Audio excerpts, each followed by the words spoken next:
ಕಾರ್ಯಕ್ರಮವು ಕೇವಲ ಒಂದು ಮದುವೆಯ ಒಂದು ಸಾಂಪ್ರದಾಯಿಕವಾಗಿ ಉಳಿದಿಲ್ಲ. ಈಗ ಹಲ್ದಿ ಕಾರ್ಯಕ್ರಮವು ಬಹಳ ವೈಶಿಷ್ಟ್ಯವಾಗಿ ಅತ್ಯಂತ ಸೃಜನಶೀಲ ಮತ್ತು ವರ್ಣರಂಜಿತ ಗೊಂಬೆಗಳ ಅಲಂಕಾರದೊಂದಿಗೆ ಕಳೆ ತರುವ ಕಾರ್ಯಕ್ರಮವಾಗಿದೆ. ಈ ಗೊಂಬೆಗಳ ಸಂಕೇತ ಮದುಮಗಳು ಮತ್ತು ಮದುಮಗ ಬಾಲ್ಯದ ನೆನಪುಗಳನ್ನು ಮತ್ತು ಮುಗ್ಧತೆಯನ್ನು ಪ್ರತಿನಿಧಿಸುತ್ತದೆ. ಈ ಬಣ್ಣದ ಸಂಯೋಜನೆಯ ಗೊಂಬೆಗಳು ಫೋಟೋಗ್ರಫಿಗೆ ಅದ್ಭುತವಾದ ನೋಟವನ್ನು ನೀಡುತ್ತವೆ. ಇದರಿಂದ ಚಿತ್ರಗಳು ಜೀವಂತವಾಗಿ ಕಾಣುತ್ತವೆ. ಜೋಡಿ ಗೊಂಬೆಗಳು ವಧುವರರಂತೆ ಅಲಂಕರಿಸಲ್ಪಟ್ಟ ಸಣ್ಣ ಗೊಂಬೆಗಳನ್ನು ಇರಿಸಲಾಗುತ್ತದೆ. ಒಟ್ಟಾರೆಯಾಗಿ ಹೇಳುವುದಾದರೆ ಹಲ್ದಿ ಕಾರ್ಯಕ್ರಮದಲ್ಲಿ ವರ್ಣರಂಜಿತ ಗೊಂಬೆಗಳು ಕೇವಲ ಅಲಂಕಾರದ ವಸ್ತುಗಳಲ್ಲಿ ಅವು ನಮ್ಮ ಸಂಸ್ಕೃತಿ, ಕಲೆ ಮತ್ತು ಮದುವೆಯ ಸಂಭ್ರಮವನ್ನು ಬೆಸೆಯುವ ಕೊಂಡಿಗಳಾಗಿವೆ. ಈ ಗೊಂಬೆಗಳು ಸರಳವಾದ ಸಮಾರಂಭವನ್ನು ಒಂದು ಸುಂದರವಾದ ಕಲಾ ಪ್ರದರ್ಶನ ತೋರ್ಪಡಿಸಿದಂತೆ ಕಾಣುತ್ತದೆ.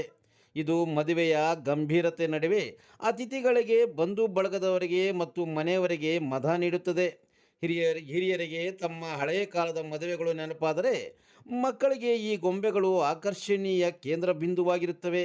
ಕಾರ್ಯಕ್ರಮದಲ್ಲಿ ಸೌಂದರ್ಯ ಹೆಚ್ಚಿಸಲು ವಿವಿಧ ರೀತಿಯ ಗೊಂಬೆಗಳು ಬಳಸಲಾಗುತ್ತದೆ. ಈ ರೀತಿಯ ಸಂಭ್ರಮ ಆರ್ಥಿಕವಾಗಿ ಉಳ್ಳವರ ಕುಟುಂಬಗಳಲ್ಲಿ ಮಾತ್ರ ನೋಡಬಹುದು. ಈ ಸುಂದರ ದೃಶ್ಯಗಳು ನೀವು ವೀಕ್ಷಿಸಿ.